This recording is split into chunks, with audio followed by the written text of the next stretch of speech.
The prosecutor says the roommate then handed over incriminating messages from the suspect. The roommate received a text message from Robinson which said, "Drop what you're doing, look under my keyboard." The roommate looked under the keyboard and found a note that stated, quote, "I had the opportunity to take out Charlie Kirk, and I'm going to take it." And this is how the ABC News decided to cover it.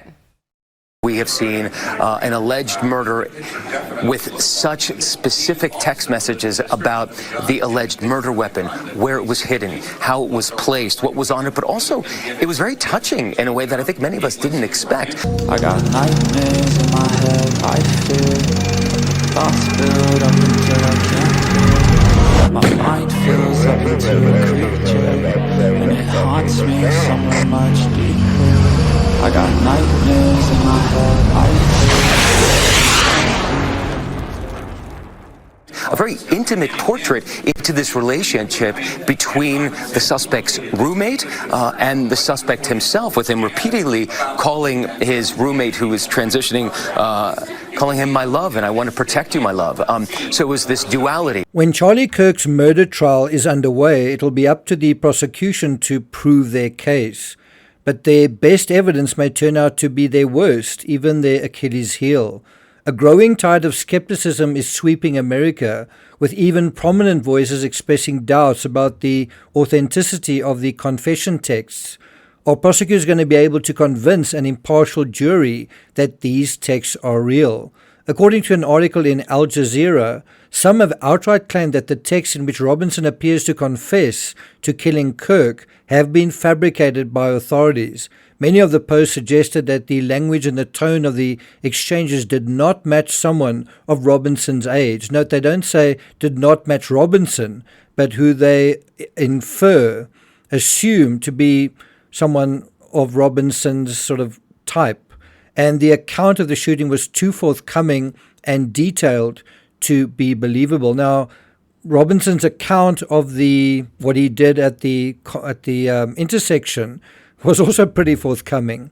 Anyway, we'll deal with that in a moment. Now, in this analysis, I'm going to examine the evidence objectively in terms of the texts, and we're going to see where that takes us. I do have oodles of experience in this area. I'm not blowing my trumpet, I'm just stating a matter of fact. I've written a whole bunch of books on the JonBenet Ramsey case, and that case, of course, involves a 3-page ransom note. I've really studied that note inside and out, back to front, forwards and backwards. Some people believe the ransom note was written by a yet-to-be-identified intruder. Others have matched that note to Gary Oliver.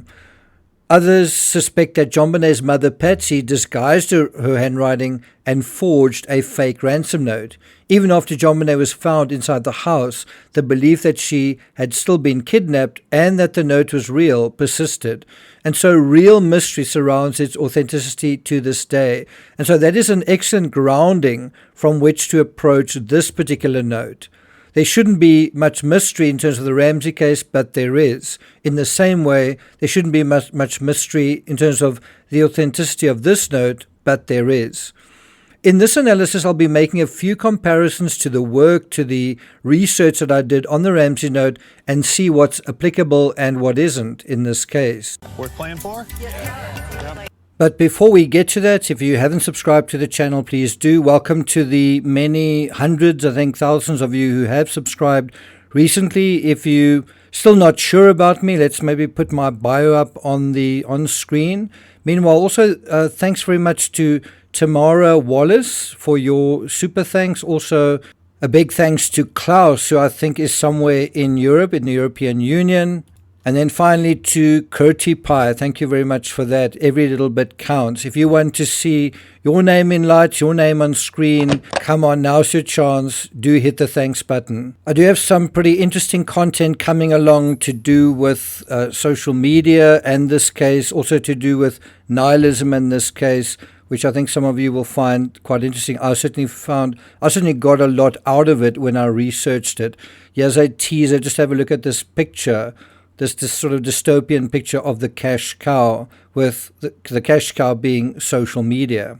And doesn't it feel like that is what's happening to our world? Like we are sort of worshipping this golden calf that is getting out of control. And now that golden calf is turned into a behemoth, a real monster, this whole twisted, bloated, horrible creature that sort of hangs over the earth, right? So that is a conversation I'm really interested in having with you guys. I'm sure it'll be very good for you and your families, so look out for that. Now, before we deal with the note, I want to deal with something I mentioned previously, certainly in part 2, but might need a little bit of fine-tuning, a little bit of reinforcement. It's around this notion that whether the alleged shooter is carrying a rifle or not. Firstly, these distorted pixelated images do seem to show, if you look carefully, the shape of a rifle, certainly the barrel at the one end. It's kind of like a sharp end. Secondly, if we compare the alleged shooter transitioning, strange word to use, I guess, but from obviously fleeing the scene, where he's moving very quickly and strange movements like jumping off a building, whereas when he approaches the road, he slows down, he walks, and he seems to camouflage the weapon either along the length of his leg, facing away from bystanders, away from traffic, or covering it loosely with a towel, or both. This is something we see dramatized in the bank robbery scene in the movie Heat. Although the robbers enter and exit the bank fully armed, no one notices the barrel poking out under their suit jackets, not even when one of them exits the bank carrying a huge black bag filled with money. And there's this moment at 3:57 where we see that transition. 1 minute is a bank robber, next thing he simply takes the mask off and places the weapon under his jacket, and then he exits the bank, and suddenly he looks very normal. He looks like pretty much at first glance or at a passing glance like anybody else.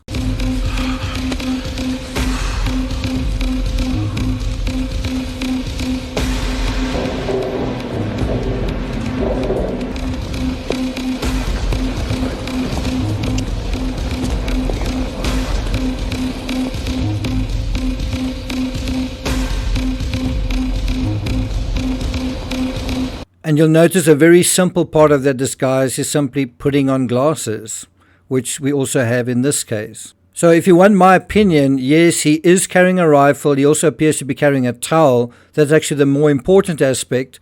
And both were ultimately recovered at the scene. His text also confirmed the presence of both a rifle, a towel, and the fact that one bullet was fired. And the ballistics will likely link the rifle to the round, and the DNA and the prints on the rifle to the shooter. It's basic science. So that's point number 1. Let me know if you agree with that point in the comments. Now, in terms of the Dairy Queen image, it's almost the opposite. That has not been verified by anyone besides the person claiming it's real. And there are a few other obvious problems with that, so in my opinion, it's fake. The Dairy Queen image appears to be fake. It's basic science. That's number 2, and you can let me know in the comments whether you agree with that point. And so now on to number 3. This note. Is the note real or fake? And let's see whether you agree with my reasoning here, whether it's 3 out of 3, 1 out of 3. Let me know what you agree with and what you don't. Now, I can explain in why in more detail the Dairy Queen image isn't genuine. Let me know if you'd like me to do that. But now let's deal with the note. Now, first let's deal with why people are saying it's fake. Then let's look at the expressions that lend legitimacy to the note, right? That's A and B. And then let's look at 3 separate arguments suggesting it might be fake. So in a real way, we're going to look at sort of 5 separate areas. So starting with A, fake. Sections of the note do seem quite verbose. Complete sentences are used, as well as big words like interrogated, lingering, and negotiated, all words that take quite a long time to write. And then number B, real. There are plenty of errors that suggest the note could be real, including the reference to Orem without a capital O in all caps. Also, I got a grab. That is how 20-somethings text. Some crazy old dude. I don't want to chance it. IDEK. I don't even know. How the fucking messages are mostly a big meme. Really fucking sucks. Gun does just fine. IDK. Right? For I don't know. Also, colon dash colon. By the way, I've never used that. And so I had to look it up. The colon dash colon symbol in chat represents a crying or distressed emoticon, often conveying sadness, grief, or despair. Now, it's harder to make a scientific argument here on this real versus fake question without getting a sense of how Robinson and his roommate normally communicate. In other words, what do we need to do here? We need to match, compare, contrast this by using something else. In the Ramsey case, it would be comparing the ransom note to other pieces of handwriting, which is exactly what the investigators did. They looked at Christmas cards, they looked at handwritten notes and newsletters and all that sort of thing. They looked at other handwriting that was on the note as well. They also had Patsy write out statements using excerpts from the ransom note and then checked her handwriting. Now, we don't have a sense of how he communicates, although we do have expanded knowledge now in terms of the new body cam, which reveals how Robinson verbally informs an officer on camera how he T-boned another vehicle.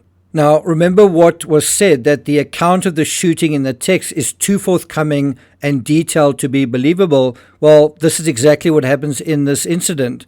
His account of the crash in the intersection is very forthcoming, also very detailed, and at the end of it, the officer's not actually sure whether he believes him or not and doesn't give him a citation. The point is there's an analog to this out of reality. And as I was coming through, he turned in and I T-boned into the side.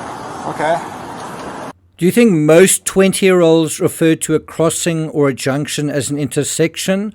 Also, do you think most 20-year-olds in this situation, actually I think he was 18 years old at the time, would admit to crashing into someone? Well, if you've watched a lot of these body cam videos where officers come onto the scene and they confront someone, there's just denial. Denial is like a default mechanism. Well, he doesn't do that here. So is he acting like most 18-year-olds in this situation? Or is he acting like he acts in this situation? That's the important part. I mean, most 20-year-olds don't assassinate people either, so we're not dealing with most 20-year-olds, right? Through lane, through the intersection, and maybe a second or so before I reached the intersection, the light changed yellow. Okay, you remember looking at the light? Yeah, I was looking up at the light just before getting there. Okay. I saw it shift yellow, and as I get into the intersection, he bolts. There was a vehicle in the lane between, like the leftmost through lane, that was forward some. So people... Now let's deal with some of those three arguments against the veracity of text to the roommate one by one. Number one, the kids don't write like that argument.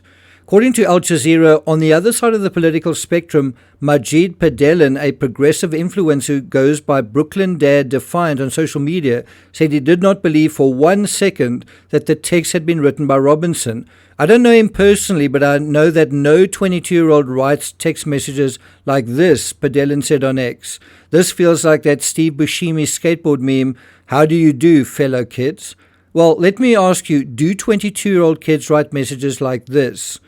And these are the etched inscriptions on each of the 4 cartridges. Notices bulge, OWO, what's this? Hey fascist, catch. And then arrow symbols. Oh bella ciao, bella ciao, bella ciao, ciao ciao. And then if you read this, you are gay, LMAO, right? The question is, do 20-year-old kids write messages like that? And the answer is yes. Gamers do. Furry fandom folks do. College kids do. But let's start with OWO. This meme is common in gaming streams, and that already tells you the meme, and the little we know about Robinson and his roommate was that they were into gaming. They were actually into kind of extreme gaming, where they want to become professional gamers. But what more do we know about OWO? Well, without looking it up, can you guess what OWO means? Right? Big O, small w, big O. Well, should we be guessing or should we make sure? I'll go first. You can see how the OWO resembles someone looking through binoculars, and we know that the shooter was using a scope. Well, that's my interpretation of it, which of course is totally wrong. OWO is an emoticon representing a surprised, cute face used in online context. I've never used that in my entire life. But it's not about whether I know it, it's where this comes from. And it is associated with the furry fandom. And we'll deal with that in a separate analysis. The O's are meant to be wide open eyes. The W is meant to be a small, cute mouth, like or nose for an animal, for example. And all of this conveys surprise, curiosity, perplexion, or a playful tone. Now, as it turns out, it's very clear that Robinson and his roommate were both into furry fandom, meme culture, and here the use of the meme on the round is to communicate something in the most mocking of ways. That's not the sort of thing your average 30, 40, or 50-year-old would do. There's more backstory behind the OWO meme. I'll put a link to that in the description below this video. Now, if you want me to go deeper into the 3 other memes, I can, but the point is, this is how 20-year-old gamers speak, and this is how 20-year-old gamers caught up in the furry fandom speak, and this is the world and the context of this particular 20-something. It's not whether it's somebody you know, it's this particular person. It may not be your world or language you understand, but that doesn't mean you dismiss it entirely. And that is often how inference works. You make an inference out of your experience. So if you're not aware of a particular experience, does that mean that your inference is correct? Usually it means it's not. That's why you've got to anchor your knowledge, your inferences, not in your world, but in the world of this situation, of this case. And people are disinclined to do that because that takes kind of a lot of effort. You've got to think. It takes time as well. Now, in terms of the evidence, the shooter texted the actual meme, quoted the meme he used from the bullet that was fired in this exchange. In other words, what was written on the bullet, he referenced in the actual text to his friend. Now you are anchoring something intertextually, which makes it really, really reinforces the potential credibility of it. Does that make sense? That brings us to number 2, no one would do something this dumb argument. Now, you might say that no one in the history of shooting someone has ever done anything so dumb. But in the Ramsey case, the ransom note was 3 pages long. That would make it by far the dumbest note ever in the history of kidnappings, and also written on a notepad supposedly belonging to whoever wrote it. Now, while we don't have handwriting to analyze here, as we did with the Ramsey ransom note, we do have 2 other aspects to reconcile. Firstly, that the authorities have the text messages from the roommate, and Celebrite, that's a kind of cell phone extraction tool that ought to GPS locate the sender and the receiver with timestamps. Quite easily done. Second, in the Ramsey case, it helped to know something about the suspected writer, and it turned out the home was filled with spy thrillers. In fact, there were books right by the bedside table. It was even alleged that the book Mindhunter by John Douglas was there. A lot of controversy about that, but also videotapes with movies. And while the ransom note contained a bunch of movie quotes from recent movies, so it seemed like whoever wrote the ransom note was someone who was kind of like a movie buff, watched a lot of television, a lot of movies, perhaps even including Dirty Harry, Ransom, Ruthless People, in which the line, now listen carefully, is used, as well as Speed. And it turned out in the basement where the child was actually discovered were a whole bunch of movie posters hanging on the wall. If there are furry fandom references on these rounds, well, there was the same thing in the note. So it also turns out Patsy Ramsey had studied journalism and was ambidextrous, the biggest surprise of all. And so when her handwriting was tested with her left hand, some examiners were less sure, as I understand it, that she could be excluded as the writer with 100% certainty. And so that ambidextrous thing is kind of, I think, analogous to the transgender element here. It's kind of a twist. It kind of changes things, doesn't it? Now, coming back to dumb criminals, murder is dumb. It's a dumb choice. Smarter people make smarter choices. Chris Watts may win the award as being one of the dumbest criminals. He was having an affair, his wife was pregnant, so he murdered his entire family, including his children, in order to be with his new girlfriend. Within 2 days, the game was up. Nobody believed him, but that's not the point. He thought he was a lot smarter than he was, and he fooled everyone initially in how he was able to hide away the bodies, but in a very, very short time, everything was discovered, everything was over. Sometimes we can argue that something is so dumb that no one would ever believe it. But that's not the question. The question is, what does the evidence show, not what is your opinion about it? So sticking to Padallin's argument, his caveat is really the crucial disclaimer. Yes, he didn't know him personally, and that makes a huge difference. when you get to know Patsy Ramsey and the context of the ransom note, that makes a huge difference. In the same way, when you get to know this individual, Tyler Robinson, and how he is and how he speaks, and then the context of what he's writing about, that makes a huge difference. And that brings us to the third and final point, the it's too easy argument. Now, right now I have a poll on my channel. 2/3 believe there's far more to this case than that Robinson just that Robinson shot Charlie Kirk and nothing else and nobody else.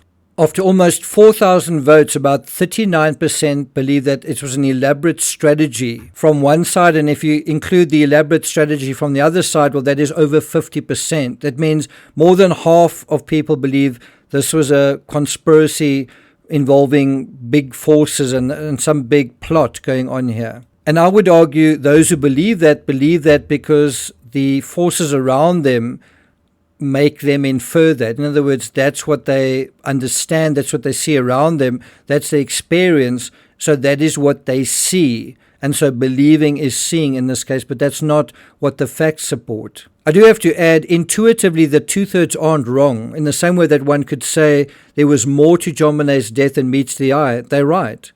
There was also a sexual aspect. In the same way, one could say there's more to the murders of Chris Watts than meets the eye. Well, there was a sexual aspect here. In this case as well, there's more to this case than meets the eye. There's also a sexual aspect. In the Charlie Kirk saga, we all know there's a lot more going on. We know that there's this politically charged environment, but we also know Robinson had a transgender boyfriend. He had leftist ideology according to the affidavit, and we don't know how that happened, and that's a big area we don't know about, that you can't simply just dismiss because you don't know about it.